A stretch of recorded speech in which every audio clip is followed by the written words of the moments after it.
Hey guys, welcome back to another video, and today I'm going to be showing you how to do a really smooth transition.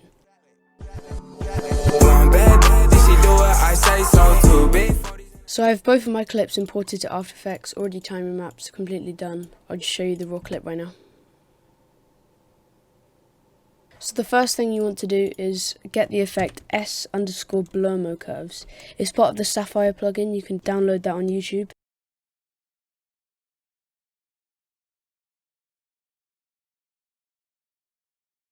So I've got Blurmo curves on both of my clips. So first thing you want to do is go to the end of the first clip, and depending on the way that your clip is moving, mine is moving up to the right, there will be a gap of black down on the top right because it's moving towards the top right. So you need to make it like that kind of sort of position.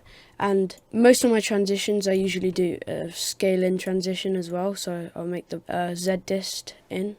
Now you don't want to use center XY for the transform, because you can't use the value graph individually. It's better if you just use Shift X, Shift Y. So now you've put this up here, you want to go like 20 frames before or something like that, and click reset up here, and it will look really bad right now. You want to go down, it says wrap X, wrap Y, turn them both to reflect. Make sure you always save it, because if your After Effects crashes, then you'll lose everything. So highlight all your keyframes, click F9, and while they're all still highlighted, click up here. This is the graph editor. Now you want to make all of these curves like a spike at the end, so I'll make it like that. And we did both of these two, these are spikes, but this one didn't come up properly, so you highlight that individually and make it a spike. And on this other side, I already have Blurmo curves on it. Go on Effects and Blurmo curves, and you want to do the opposite. So there was a gap at the top right of black. You now want to make it, because you were zooming in, you want it to zoom out. So you basically just do the opposite, and you want the gap there, like that. Now go over here, click reset, like we did before. Wrap X, reflect, wrap Y, reflect, and save it. Highlight all of them, F9.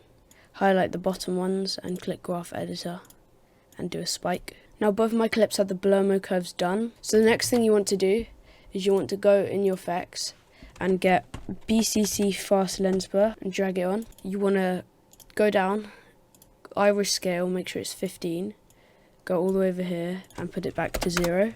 Now highlight them, just click F9, you don't need to go in the graph editor for this one. Highlight all of these, Control C, and then go on to the next clip and click Control V, and I'll put this BCC fast lens blur onto here, but it's not in the right place, so you want to drag here, so you need to drag it this way, so it goes from 0 to 15.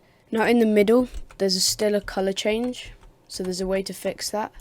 I'm going to use BCC tritone. There's many ways of doing it, but I like to use this one. So just drag the effect on both of the clips. So you go into BCC tritone and it says mix with original. So it's on 0 already, which is this bluey green color. Then go halfway down the clip and put it to 100 so it doesn't show at all. And do the same as what we did with the BCC fast lens blur, copy it to the other clip. There's a lot of other ways to improve your cinematics. So firstly you need black bars. Now next thing you could do to make it look better is add a CC. I've got one of Cuddy Edit's CCs, it's called Ghost. This is the one I usually use, Ghost CC. What else I usually add is S Flicker, and then I also add Chromatic Aberration. But the Chromatic Aberration is in the Universe plugin. You'd have to download that separately. Just drag them both onto both of the clips, and it adds this Chromatic Aberration on the outside and a bit of distortion. So right now I have a pretty smooth transition, but it's not smooth enough. So I have a preset called Shake Transition. Highlight all the keyframes and put this to the middle, and turn on Motion Blur and wrap X, reflect, wrap Y, reflect. Turn up the seed randomly, and you should have a pretty good result. Now copy the S shake from this clip, Control C and Control V onto the next clip, and make sure you put it back onto your marker, and hit Control S to save every now and again. Now I'm going to put an S shake at the start of the clip as well, and also right at the end. After you've done all those steps, you should have a pretty sick result. Here's the final result.